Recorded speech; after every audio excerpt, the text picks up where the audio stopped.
The classroom on Nexus Prime station hummed with the quiet tension of 43 cadets waiting for their instructor to continue the lesson. And Lieutenant Commander Nicole Hayes stood at the holographic display with her arms crossed, watching the tactical scenario play out in blue and red light across the dark surface. She was a small woman by human standards and looked even smaller next to the massive Centauri warriors who filled the back rows of the academy classroom. But her voice carried clearly when she spoke. The boarding action failed because the team leader prioritized speed over preparation, she said, gesturing at the frozen hologram where a dozen soldiers floated dead in the simulated void. 3 minutes of reconnaissance would have revealed the trap. A snort came from the back row. Loud and deliberate, Nicole paused but did not turn around, because she knew exactly who had made the sound, and she had been dealing with Cadet Brandon Velrix's disruptions for 3 weeks now. "Do you have a question, Cadet Velrix?" she asked. Brandon stood up, all 7 feet of him covered in the dark blue scales that marked him as Centauri warrior caste, and his voice boomed across the classroom like thunder. "I have an observation." "Human," he said, putting particular emphasis on the last word as if it were an insult.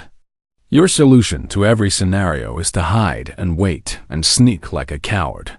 Several alien cadets laughed, and Nicole saw a few human students shift uncomfortably in their seats. She had heard worse in her years of service, much worse, and Brandon's attempt to humiliate her barely registered as an annoyance.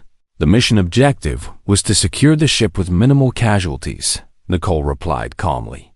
"The team that waits and observes loses 3 soldiers. The team that rushes in loses everyone."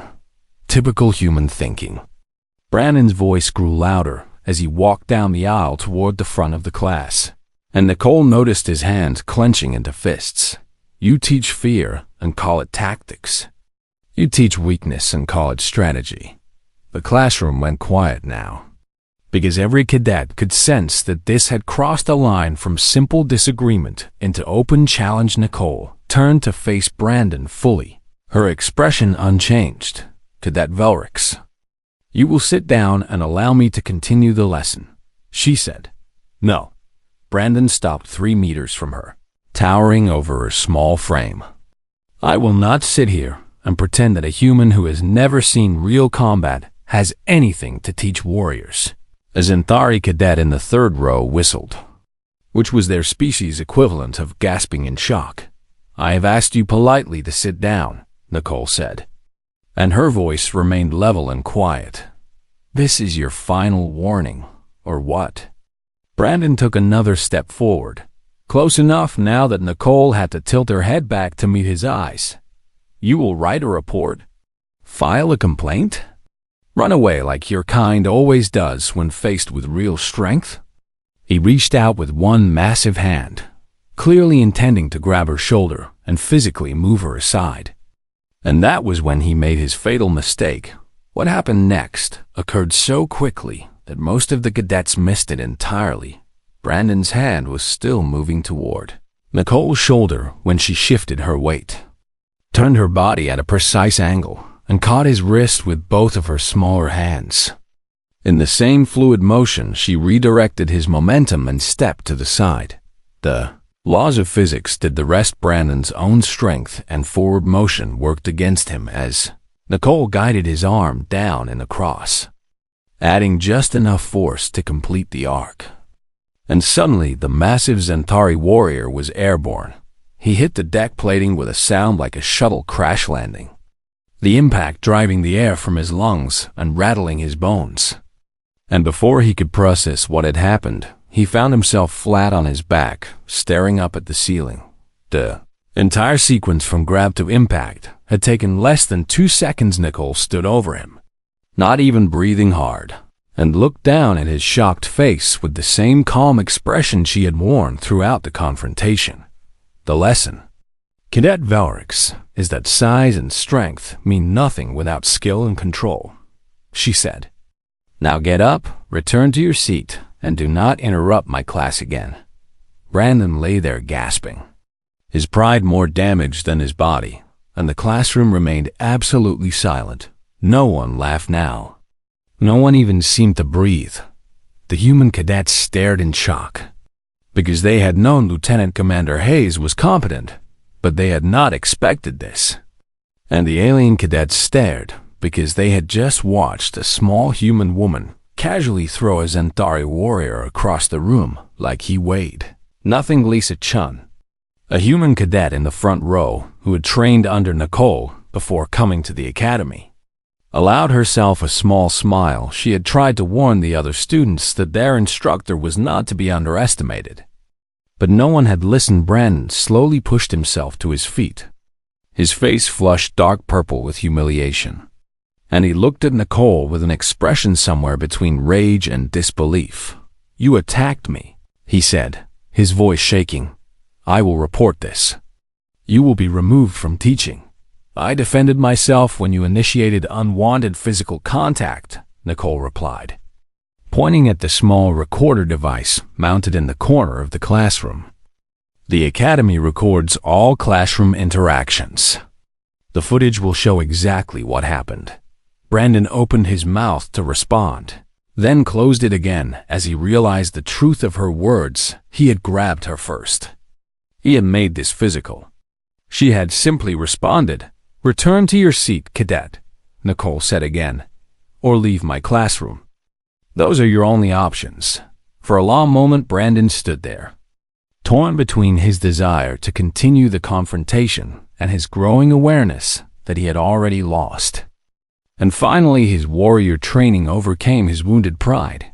He turned and walked back to his seat, moving stiffly, and the other cadets parted to let him pass like he carried some contagious disease. Nicole watched him go, then turned back to the holographic display as if nothing unusual had happened.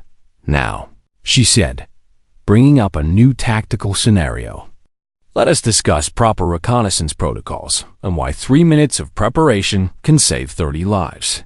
She began explaining the next scenario in the same calm, measured tone she had used throughout the entire class. And the cadets scrambled to take notes, but everyone in that room knew that something fundamental had changed. The quiet human instructor, who they had dismissed or ignored or mocked, had just demonstrated that she was far more dangerous than any of them had imagined. And the casual ease with which she had handled, Brandon suggested that she had been holding back the entire time as the lesson continued. Lisa Chun glanced back at Brandon and saw him staring at Nicole with an expression she could not quite read. It was not quite anger anymore, though some of that remained. It looked almost like fear, mixed with something else, something like dawning understanding that he had made a terrible mistake. When the class finally ended 90 minutes later and the cadets filed out in unusual silence, Brandon remained in his seat for several minutes. Nicole gathered her teaching materials and prepared to leave, and she noticed him still sitting there but said nothing. Finally, he stood and walked toward the exit. And as he passed her, he stopped. "This is not over," he said quietly. Nicole looked at him with those calm, unreadable eyes. "For your sake, Cadet Velrix." "I hope it is," she replied. Then she walked out, leaving Brandon alone in the empty classroom with his shattered pride and the growing certainty that he had just challenged someone far beyond his ability to defeat. Commander Jig Morrison received the alert on his personal communicator exactly 17 minutes after the incident in Nicole Hayes' classroom, and he knew before reading the message that this was going to become a major problem. Station security had flagged an altercation between an instructor and a cadet, which was unusual enough, but when he saw that the instructor was Nicole and the cadet was Brandon Velrix, he closed his eyes and muttered a curse under his breath.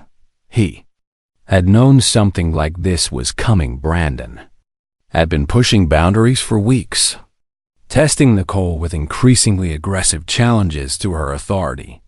And Jake had watched the situation develop with growing concern, because he knew things about Lieutenant Commander Hayes that very few people in the academy were cleared to know. Now those secrets might have to come out. He found Nicole in her small office, adjacent to the main classroom, reviewing lesson plans for the next day as if nothing unusual had occurred. And she looked up when he entered, but did not seem surprised to see him. "Commander Morrison," she said. Standing and offering the traditional salute, Jake returned the salute and gestured for her to sit. "Tell me what happened," he said. Nicole explained the incident in precise, clinical terms, describing Brandon's escalating disruption, his physical approach, and her defensive response. She spoke without emotion or embellishment, simply presenting the facts. "I have submitted the classroom recorder footage to your office," she finished. "It shows clearly that Cadet Velrix initiated physical contact, and I responded with appropriate defensive measures." Jake nodded, because he had already reviewed the footage and everything, Nicole said, matched exactly what the recording showed. "The Zentari ambassador has filed a formal complaint," he said. Watching her face for any reaction, Nicole's expression did not change. "I expected he would," she replied. "He is demanding your immediate removal from teaching duties," Jake continued. "He claims you used excessive force against the student and that you pose a danger to the cadets. And what do you think, Commander?" Jake leaned back in his chair and studied the woman sitting across from him. This small, quiet instructor, who had served with such distinction that her service record was still classified at the highest levels. "I think," he said slowly, "that you could have broken every bone in Cadet Velrix's body, and he would never have seen it coming." "I think you showed remarkable restraint." Nicole said nothing, but something in her eyes softened slightly. "However," Jake sighed, "the Zentari representative is not the only one calling for action.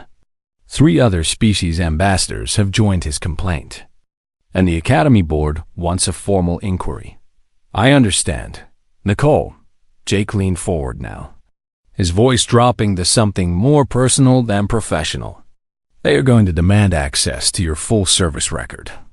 They will want to know who you really are and what you did before you came here." For the first time since he had entered the office, Nicole's calm facade cracked slightly. "That information is classified for good reasons," she said quietly. "I know," Jake replied.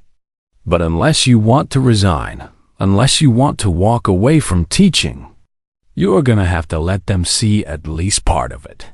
Nicole stood and walked to the window that looked out over the station's main concourse, watching the flow of cadets and instructors and support staff moving through their daily routines. She had come to the academy precisely to escape the attention that came with her past, to find some small corner of the military where she could serve without the weight of her reputation following her everywhere she had wanted to teach, to pass on the skills she had learned through blood and pain and loss, to help the next generation survive the conflicts that were inevitable in a galaxy where hundreds of species competed for resources and territory. But standing here now, looking at her reflection in the transparent aluminum, she realized that the past was not something she could simply leave behind. "What will happen to Cadet Velrix?" she asked. "That depends on the inquiry," Jake said. "If the board finds that you acted inappropriately, he will likely be cleared, and you will be dismissed. If they find that he initiated the confrontation, he will face disciplinary action." Nicole turned back to face him. "And if I refuse to allow my service record to be unsealed, then the board will assume you have something to hide, and they will likely rule against you without seeing any evidence." It was a trap, Nicole realized, and not a subtle one. She could protect her privacy and lose her position, or she could reveal the truth about her past and face whatever consequences came from that revelation. "Very well," she said finally. "I will authorize the release of my service record to the inquiry board, but only to them and only for the duration of the investigation." Jake nodded, looking relieved. "I will make the arrangements," he said, standing to leave. "The inquiry is scheduled for tomorrow at 1400 hours. Be prepared to answer difficult questions. After he left, Nicole sat alone in her office for a long time. Thinking about the missions and the battles and the friends she had lost, she thought about the Kreth massacre, where she had led a rescue team into hell itself and brought 300 prisoners home. She thought about the 6 hours she had spent holding a defensive position alone while her team evacuated civilians, facing down creatures that had killed entire squads of enhanced alien warriors. She thought about the medals she had refused and the promotions she had declined because she did not want to be a symbol or a hero or a poster child for human exceptionalism. She had just wanted to serve, to do her duty, to help where she could. Now all of that was going to come out, examined and discussed and judged by people who had never faced real combat, who had never made the choices she had made or carried the weight she had carried. Meanwhile, in the station's medical bay, Brandon Velrix sat on an examination table while a Thorian medic scanned his ribs for fractures. "You are fortunate," the medic said in its whistling voice. "No broken bones. You will have extensive bruising, but nothing permanent." Brandon barely heard the words, because his mind was still replaying those 2 seconds in the classroom when the small human instructor had thrown him across the room. Like a child tossing a toy, he had trained since childhood in Xanthari combat arts. He had won tournaments and defeated opponents twice his size. He was considered one of the finest warriors of his generation, and Nicole Hayes had made him look like an untrained novice. How did she do that? He muttered, more to himself than to the medic. "Pardon?" The medic asked. Brandon shook his head. "Nothing," after the medic finished and left him alone. Brandon pulled out his personal datapad and began searching for information about Lieutenant Commander Nicole Hayes. What he found was frustrating in its incompleteness. She had served in Earth's military for 12 years before transferring to the academy as an instructor. Her service record showed a series of commendations and medals, but most of the details were classified. There were references to special operations and deep space reconnaissance, but nothing specific. The few public records available showed only that she had been assigned to high-risk missions and had survived situations where her entire team had been killed. Brandon stared at the fragmentary information and felt a cold sensation spreading through his chest. He had assumed Nicole was just another academy instructor, someone who had never seen real combat and had been given a teaching position because she was competent at theory but useless in practice.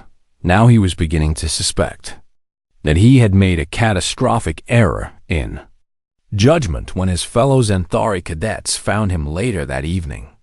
They mocked him mercilessly for being beaten by a human female. "Did she hurt you badly?" one asked with barely suppressed laughter. "Do you need us to protect you from the scary instructor?"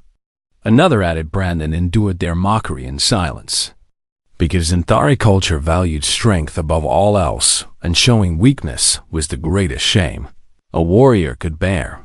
But as he lay in his bunk that night, unable to sleep because his ribs ached and his pride hurt worse, he made a decision. He would attend the inquiry tomorrow, and he would demand that the board reveal everything about Nicole Hayes. He would prove that she was dangerous, that she had used excessive force, that she should not be teaching, and if his own honor was damaged in the process, well, at least he would bring her down with him. He did not yet understand that some truths, once revealed, cannot be controlled, or that learning who Nicole Hayes really was might be the most terrifying lesson of his life.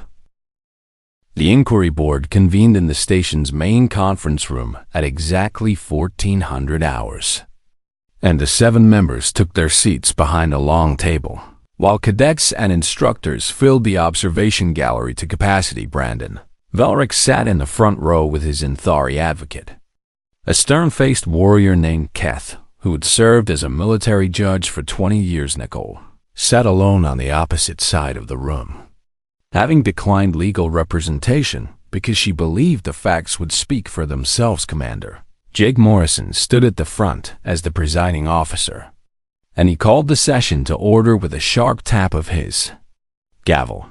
This inquiry will determine whether Lieutenant Commander Nicole Hayes used excessive force in defending herself against Cadet Brandon Velrix, he announced. Cadet Velrix, you may present your testimony. Brandon stood and walked to the witness position, and he had spent the entire night rehearsing what he would say. Honored members of the board, he began. I admit that I challenged Instructor Hayes during class. I admit that I questioned her teaching methods. He paused for effect. However, when I attempted to make a point about human weakness through a simple physical demonstration, she responded with a combat technique that could have killed me. Murmurs rippled through the observation gallery. She threw me across the classroom with such force that I sustained injuries to my ribs and back. Brandon continued. This was not defensive action. This was an attack by someone with extensive combat training against a student who was simply trying to understand the lessons. He sat down, and Keth nodded approvingly at him. Jake Morrison turned to Nicole. Lieutenant Commander Hayes, you may respond. Nicole stood and walked to the witness position without hurry, and when she spoke, her voice carried clearly through the room despite its quiet tone.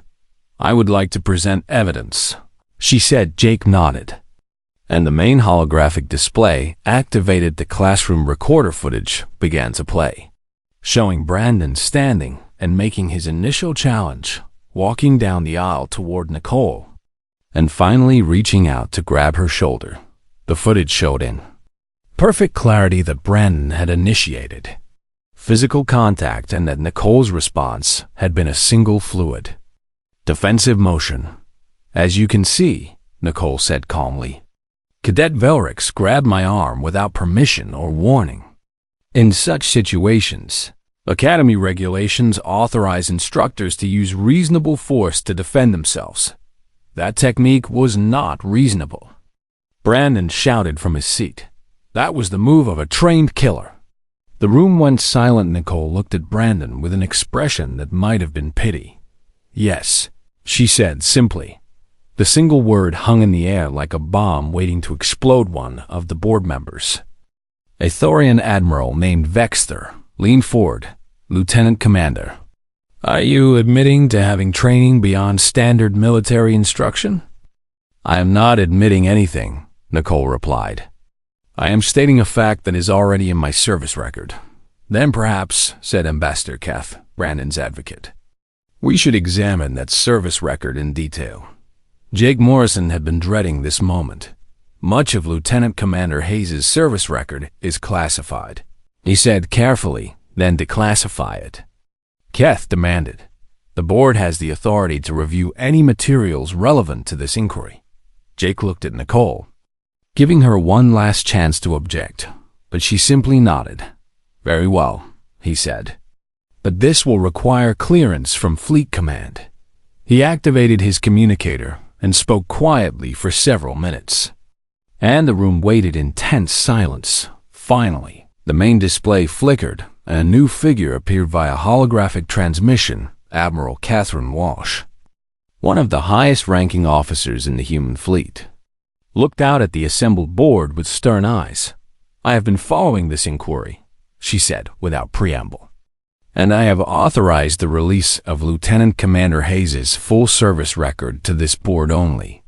Under the strictest security protocols, she tapped something on her, and then data began flowing across the display. The board members leaned forward to read, and as they absorbed the information, their expressions changed from curiosity to shock to something approaching awe. Brandon could not see the full display from where he sat, but he could see the reaction it provoked, and a cold dread began to settle in his stomach. Lieutenant Commander Hayes, Admiral Walsh continued, served with the Earth Special Operations Force for 8 years before requesting transfer to teaching duties. She brought up an image of a burning space station during the Kreth massacre. She led a team of 12 operatives into a heavily fortified position where 300 human and alien prisoners were being held for execution. The image shifted to show scattered bodies and destroyed equipment. Her team fought through 8 levels of defenders, losing 6 members in the process, and established a defensive perimeter around the prisoners. Another image appeared, showing Nicole in combat armor covered in blood and carbon scoring, when Kreth reinforcements arrived and cut off their escape route. Lieutenant Commander Hayes ordered her remaining team to evacuate the prisoners while she held the position alone. The room was completely silent now, everyone transfixed by the images appearing on the display. For 6 hours, she defended a single corridor against a Kreth hunting pack that numbered over 40 warriors, Admiral Walsh said, and her voice held a note of respect that bordered on reverence. The Kreth are considered among the most dangerous combat species in known space, she continued. Enhanced strength, advanced weaponry, centuries of military tradition. Typical engagement doctrine suggests that a Kreth hunting pack requires at least a platoon of regular troops to engage with acceptable casualties. She paused. To let that sink in, Lieutenant Commander Hayes faced them alone and survived. Brandon felt the blood draining from his boy face. When reinforcements finally arrived, they found her still holding the position, Admiral Walsh said. She had sustained 17 wounds, exhausted her ammunition, and was fighting with improvised weapons. The corridor behind her contained 243 enemy dead. The number echoed through the chamber like thunder. She was recommended for the Star of Valor, the highest military honor our species can bestow. Admiral Walsh continued. She declined it. She declined 3 promotions and a position on Fleet Command staff because, in her words, she wanted to teach others how to survive rather than continuing to fight. The Admiral looked directly at Brandon through the holographic display. So when Cadet Velrix asks whether Lieutenant Commander Hayes is a trained killer, the answer is yes. She's one of the most effective combat operatives in human history. She turned her gaze to the board, and when you ask whether she used excessive force in defending herself, I would point out that a simple grab from someone of Cadet Velrix's size and strength could have dislocated her shoulder or worse. Admiral Walsh leaned forward, and her voice dropped to something cold and hard. The fact that the cadet sustained only minor bruising demonstrates exactly how much restraint the lieutenant commander showed. If she had wanted to hurt him, if she had responded with even a fraction of the force she is capable of using, we would be discussing funeral arrangements instead of holding an inquiry. The Admiral's image vanished, leaving the board members staring at the data still scrolling across the display. Brandon sat frozen in his chair, unable to process what he had just heard. He had grabbed the arm of someone who had single-handedly killed over 200 Kreth warriors. He had challenged the competence of someone who had led impossible rescue missions and survived situations that would have killed entire companies of regular soldiers. He had called her a coward in front of her students. This woman, who had held a position alone against 40 enhanced aliens for 6 hours while her team escaped. The realization of what he had done crashed over him like a physical wave. And for the first time in his life, Brandon Velrix understood what true terror felt like. Not the fear of losing a fight or sustaining injury, but the bone-deep terror of realizing that he had insulted and attacked someone who could have ended his life without effort and had chosen mercy instead. Jake Morrison looked at the board members. "Does anyone have further questions?" He asked. The Thorian admiral who had spoken earlier shook his head slowly, still staring at the service record. "I believe," he said quietly, "that we have seen enough." The board members conferred in whispers for less than a minute before announcing their decision. This inquiry finds that Lieutenant Commander Nicole Hayes acted with appropriate restraint when defending herself against unwanted physical contact. the senior board member announced. Cadet Brandon Velrix is found to have violated Academy conduct regulations and will be placed on disciplinary probation. She looked at Brandon with something between disappointment and disgust. Furthermore, the cadet will issue a formal public apology to Lieutenant Commander Hayes and will be required to attend additional training on appropriate instructor-student interactions. Brandon barely heard the words, because he was still staring at Nicole. This small, quiet woman who had shown him more mercy than he had deserved. Nicole stood and saluted the board, then turned to leave the chamber. As she passed Brandon's seat, she paused for just a moment. The lesson. Cadet Velrix, she said softly, so only he could hear, is that the most dangerous warriors are often the ones who choose not to fight. Then she walked out, leaving Brandon alone with the crushing weight of why. 3 weeks after the inquiry, Brandon Velrix sat in Nicole Hayes' classroom and actually listened for the first time since the term had begun. And he found himself shocked by how much he had missed while wrapped in his own arrogance. Nicole was explaining a complex multi-vector assault scenario, using the holographic display to show how 3 smaller forces could coordinate to defeat a larger enemy, through timing and position rather than direct confrontation. The key is not individual strength, she said, highlighting certain positions on the map. The key is making the enemy divide their attention until they cannot effectively defend any position. Brandon took notes, his stylus moving rapidly across his datapad, and he noticed that several other alien cadets were doing the same. The atmosphere in the classroom had changed completely. Where before students had whispered and joked during Nicole's lessons, now they hung on her every word, because everyone had heard about the inquiry, and everyone knew what she had done during her years of active service. She was not just an instructor anymore. She was a living legend who had survived impossible odds and was willing to share that knowledge. Cadet Velrix, Nicole said. And Brandon's head snapped up. What is the primary weakness in the defender's position? Brandon studied the hologram carefully, applying the principles she had been teaching. The communication relay, he said after a moment. If the attackers disable it first, the defenders cannot coordinate their response. Nicole nodded. Correct. Without coordination, superior numbers become a liability because units cannot support each other effectively. She moved on to the next part of the lesson, and Brandon felt a strange sense of satisfaction at having answered correctly later that week. Commander Morrison announced the Academy's annual combat simulation exercise, a major event where cadets would be divided into teams and evaluated on their tactical performance. This year's scenario, Jake said to the assembled students, will be urban combat with civilian rescue elements. Your team leaders have been selected based on academic performance and leadership potential. He brought up the roster on the main display. Team Alpha will be led by Cadet Brandon Velrix, he announced. Brandon straightened in surprise, because he had not expected to be chosen for a leadership role after his disciplinary probation. Team Beta will be led by Lieutenant Commander Hayes.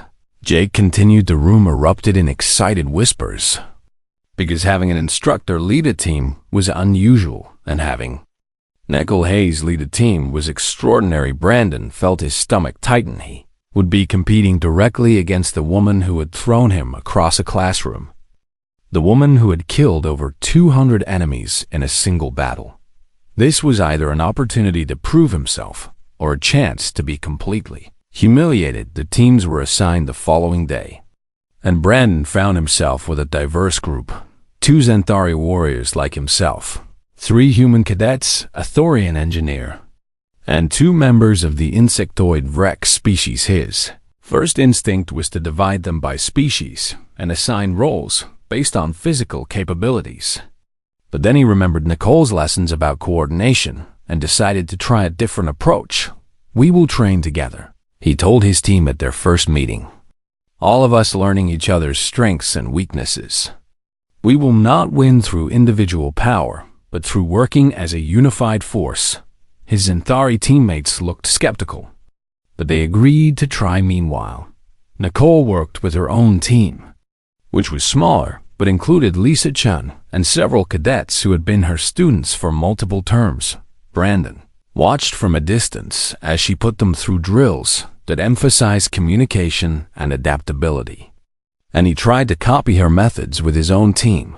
The days before the simulation passed quickly, and Brandon found himself staying up late to study tactical theory, reviewing old battles and analyzing what had worked and what had failed. He began to understand why Nicole taught the way she did, why she emphasized preparation over aggression and coordination over individual heroics.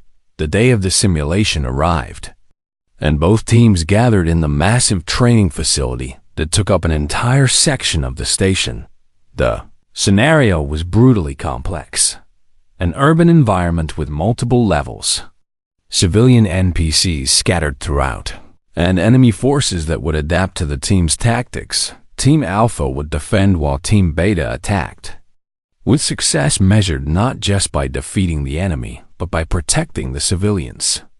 Begin, the simulation controller announced, and both teams moved into position. Brandon deployed his forces carefully, placing his Xanthari warriors at key choke points but keeping the rest of his team mobile and ready to respond to threats. He had learned from Nicole's lessons that static defense was vulnerable to coordinated assault. Team Beta's attack came from 3 directions simultaneously, exactly as Nicole had taught in her classroom scenarios. And Brandon felt a surge of pride when his team responded smoothly. His human cadets identified the attack vectors and redirected forces, while his Thorian engineer established communication links, and his Rex teammates used their natural climbing abilities to establish high observation points. The battle was intense and chaotic, but Brandon kept his head and focused on coordination rather than trying to personally defeat every enemy. Then the simulation threw in its twist. Civilian NPCs suddenly appeared in the crossfire. Trapped between the two teams, Brandon faced an immediate decision. He could continue his defensive strategy and likely win the engagement, but civilians would be caught in the fighting, or he could redirect forces to protect the civilians, which would weaken his defensive positions. For a brief moment, he considered the tactical advantages of each option, calculating victory chances and acceptable losses. Then he remembered Admiral Walsh's words at the inquiry, remembered that Nicole had risked everything to protect prisoners who were not even her own species. All teams. Priority change. He broadcast on the team channel. Civilian protection is now primary objective. Winning the engagement is secondary. His Xanthari teammates questioned the order, but he overrode them. "We are warriors," he said, "and warriors protect those who cannot protect themselves." The team shifted focus, creating protective corridors for the civilians even as it meant giving up advantageous positions. Team Beta pressed their attack, and Brandon saw Nicole's tactical genius in every move they made. They exploited the openings his team had created, struck at weak points with perfect timing, and forced him into increasingly difficult choices between defending territory and protecting civilians. But something unexpected happened as Brandon's team prioritized civilian safety, adapting on the fly and working together to shield the NPCs while maintaining defensive positions. Team Beta began to slow their assault. Nicole was teaching them something. Brandon realized she was not trying to win decisively. She was creating a situation where both teams had to balance aggression with protection. Victory with mercy. The simulation ran for 2 hours, and when it finally ended, both teams were exhausted. The scoring system analyzed their performance, calculating everything from tactical decisions to civilian casualties to team coordination. Commander Morrison reviewed the results and announced them to both teams. Team Beta achieved the primary objective with minimal civilian Casualties, he said. Team Alpha successfully defended key positions while prioritizing civilian protection. He paused. However, the most significant result is not in the scores, but in what both teams demonstrated: that effective military operations require more than defeating the enemy. They require protecting those who cannot protect themselves. He looked directly at Brandon, Cadet Velrix. Your decision to prioritize civilian safety over tactical advantage cost you the victory in conventional terms. But it demonstrated the kind of judgment we need in real commanders. Brandon felt something shift inside him. A fundamental change in how he understood what it meant to be a warrior after the simulation. As both teams were leaving the training facility, Brandon found Nicole near the exit. "Lieutenant Commander," he said. And she turned to face him. "I wanted to thank you," he continued, feeling awkward and uncertain because he had never been good with apologies or admissions of. Nicole waited patiently. "I was wrong about you," Brandon said, finally. "About humans, about what makes a good warrior. About everything." He met her eyes. "I challenged you because I thought you were weak. But you are the strongest person I have ever met." Nicole was quiet for a moment. "Strength is not about how much force you can bring to bear, Cadet Velrix," she said. "It is about knowing when to use that force and when to show restraint." "I understand that now," Brandon replied.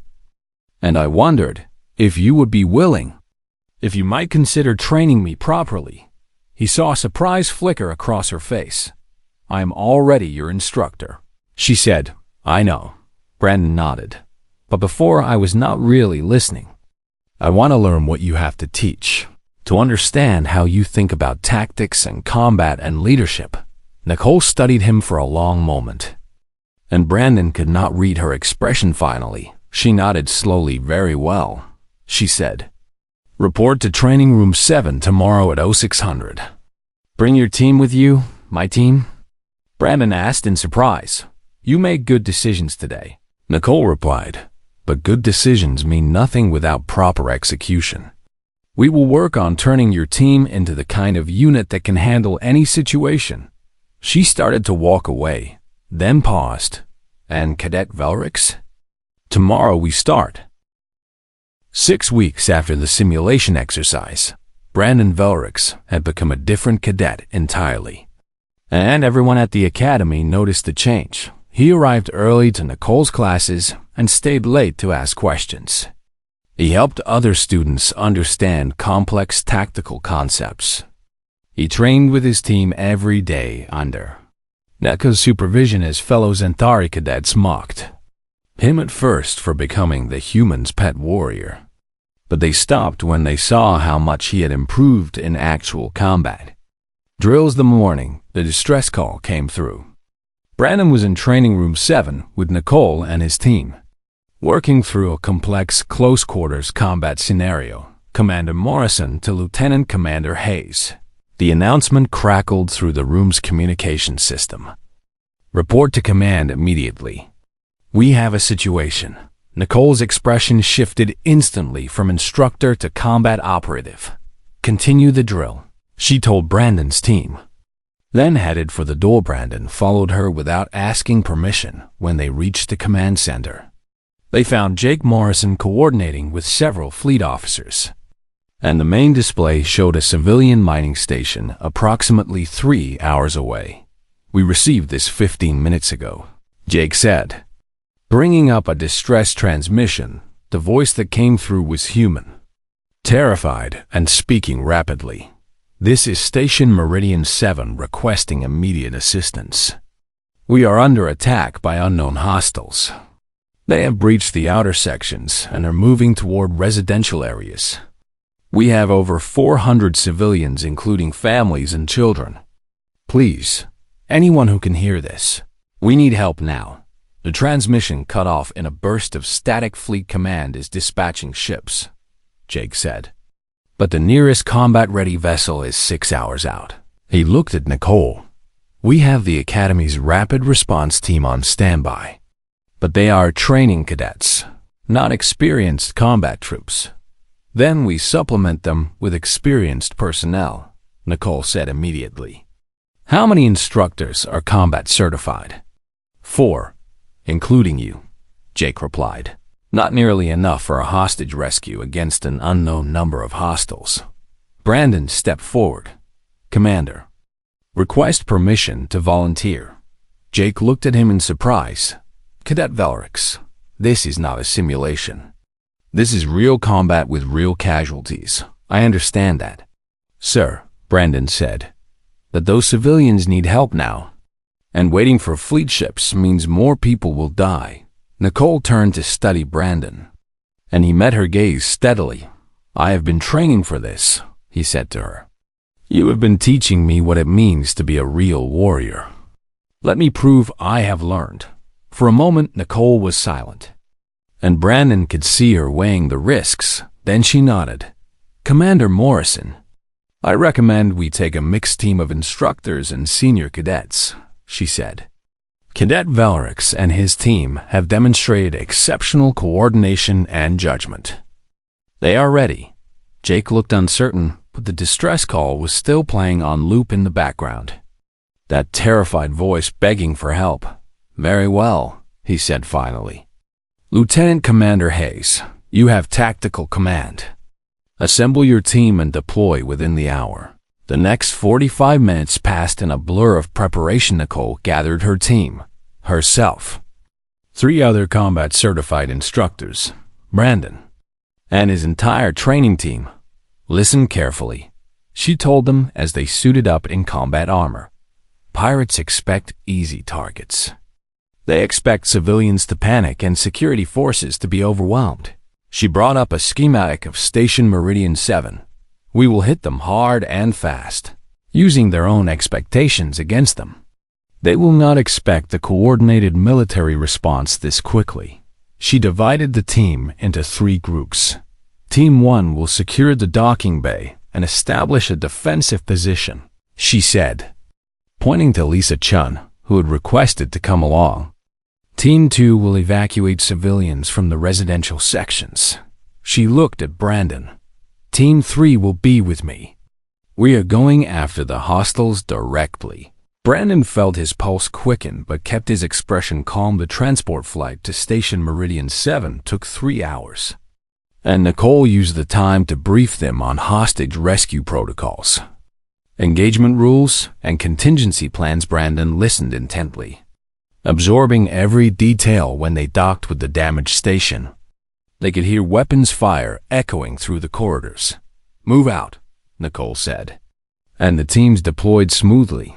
Team 1 secured the docking bay within minutes, establishing defensive positions and setting up a medical triage area. Team 2 began moving through the residential sections, finding terrified civilians hiding in sealed compartments, and Team 3, led by Nicole with Brandon at her side, moved deeper into the station toward the sound of combat.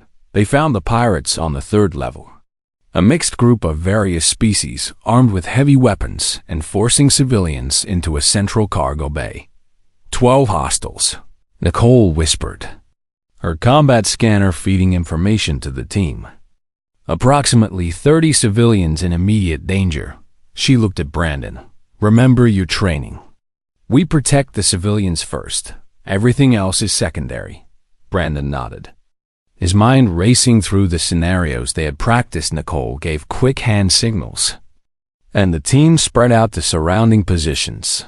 Then, she stepped into the open corridor, and her voice rang out clearly. This is Lieutenant Commander Nicole Hayes of the Galactic Military Academy. You are in violation of multiple interstellar laws. Release the civilians and surrender immediately. The pirates turned toward her voice, and their leader, a massive Brutok with scarred green skin, laughed. 1 small human woman and a few cadets? He growled. We have been raiding stations for 10 years. Fleet Command does not scare us. I am not Fleet Command, Nicole replied calmly. Then everything happened at once. Nicole moved, and Brandon had trained with her long enough now to follow her tactics. She went high while he went low, their team spreading to flank the pirates while creating protective corridors for the civilians. The pirates opened fire. But Nicole was already somewhere else, moving through their positions like a ghost. Brandon saw her disarm one pirate with a precise strike, disable another with a move he recognized from their training sessions, and drive a third back with suppressing fire. He focused on his own assignment, leading two members of his team to shepherd civilians away from the combat zone. One pirate moved to intercept them, weapon raised toward a terrified human child. Brandon did not hesitate. He put himself between the pirate and the child, taking the impact of the weapon blast on his armor shielding. And in the same motion, he struck back with a combination Nicole had drilled into him hundreds of times. The pirate went down, and Brandon grabbed the child and ran for cover. All civilians clear of the main area. Lisa Chun reported over the team channel. Nicole's voice came back instantly, completely calm despite the chaos. Team 3, fall back to secondary positions. Let them come to us. Brandon understood immediately. They had rescued the civilians, which meant the pirates no longer had hostages to hide behind now. The tactical situation favored the Academy team. The pirates tried to press their attack, but they were used to fighting scared civilians and unprepared security forces. They were not prepared for a coordinated military unit led by someone who had survived impossible battles. Nicole directed her team with precision, using their positioning and timing to make 12 pirates seem like they were facing 40 opponents. Brandon fought beside her, following her commands, protecting his teammates, and applying every lesson she had taught him. When it was over, all 12 pirates were captured or disabled, and not a single civilian had been seriously injured. Brandon stood among the aftermath, breathing hard, and realized that his hands were shaking, not from fear, but from the intense focus. Finally releasing, Nicole approached him, her armor scorched and damaged, but her eyes bright. You did well, Cadet Velrix, she said. I froze for a moment, Brandon admitted. When I saw that pirate aiming at the child, I almost could not move. But you did move, Nicole replied. You put yourself in harm's way to protect someone who could not protect themselves. That is what warriors do. She paused. That is what you have become. Later, as the fleet ships arrived to secure the station and process the prisoners, Brandon found himself standing with his team near the docking bay. Lisa Chun approached them. You all performed like veterans out there, she said. I would not have believed it if I had not seen it. One of Brandon's teammates, a human cadet named Kyle, shook his head in amazement.